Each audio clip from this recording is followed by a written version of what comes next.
I just want something simple to lose fat, get in shape, build lean muscle. If that's you, this video is for you. Monday starts the week with chest, shoulders, and core. First thing I like to do is 5 sets of 5 reps of dumbbell bench press. I like to work strength because I am the most fresh at the beginning of the workout while I got the most energy. And it also gives me a little confidence boost when I'm lifting heavy to start my workout. And then once I get done, I rest for 3 minutes and then I do incline dumbbell bench press for 3 sets of 12 reps. I like to keep this weight moderate because I want to target the upper chest muscles. I keep it around 50 to 60 pounds and I'll just move on to the next. Then moving on to the last chest exercise that I like to do is 100 dumbbell bench press 4 times. I like to do this at the very end of my chest exercise, which will also create an insane pump in your chest. After my chest workout is complete, then I move on to my shoulders. The best shoulder exercise that I like to do is a lateral raise to work the middle part of my shoulder. This is the most undeveloped part of a lot of people's shoulders because the front of the shoulder and the rear of the shoulder gets worked the most from pushing and pulling exercises. So this is part of the shoulder that needs more TLC than the others. So on the lateral raises, I like to do 4 sets of 15 reps each. And then the final shoulder exercise I like to do is 4 sets of 15 reps of dumbbell real delt rows. So like I said, I work the front part of my shoulders when I did the presses, middle part lateral raises, and the rear when I'm doing the rear delt. So the last workout of the day that I do is a 10-minute EMOM butterfly sit-ups for 15 reps. So for every minute on the minute, I do 15 butterfly sit-ups, which equals to 150 reps. And that wraps up a Monday workout. For day 2 is legs days for me.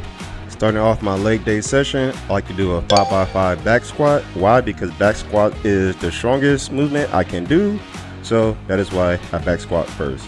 And then next up, I would do 3 sets of 15 reps each on my RDLs.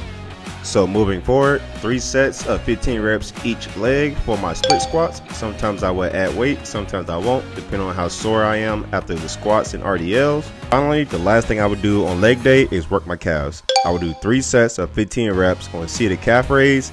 I will rest 3 minutes and then I will go to a standing calf raise, do the same thing, 3 for 15 reps each. And that will wrap up a leg day on a Tuesday. On Wednesdays, I like to do back, arms, and core. So the first thing I would do on back day is weighted pull-ups.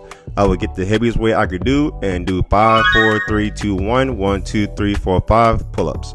This is by far the best pyramid scheme that you could do to increase your pull-ups, and every week I will add 1 rep. Moving forward, next exercise I would do is the barbell rack pull.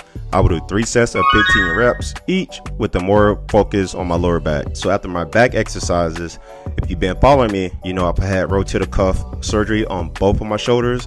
So I learned this during physical therapy is D2 flexion or diagonal flexion. So it basically is like pulling the sword out. I like to do 3 sets of 15 reps each arm because this is the best exercise that I've done to strengthen up my rotator cuffs. Next, I will do 3 sets of 15 reps for face pulls for the same reason for my rotator cuffs. Moving on to my arms, I really only do 1 exercise. This exercise called the Zottoman curls. I will do 3 sets of 15 reps. This hits my biceps and forearms at the same time. And man, this is all you need to do for the biceps and forearms. And that's it. Just as 1 exercise, the Zottoman curl. Curl is done, then I will move on to the pull-up holds. I will do 3 sets for 30 seconds each just to get the last bit of gains I could get out of my back and arms. The last thing I would do is core. So I would do a 10-minute EMOM. I would do dead bugs on this day to change it up from the butterfly sit-ups, but I would still do a 10-minute EMOM for 15 reps. That's 150 reps total of weighted dead bugs, and then that will conclude back day. Thursdays for me are my active recovery days. On Thursdays for my active recovery, I would do a 10K or a 6-mile run, or I would walk my dog for 2 or 3 hours, or I would ride my bike for about 30 to 40 miles, and that's it for Thursday. On Fridays, I like to do a full body Metcon.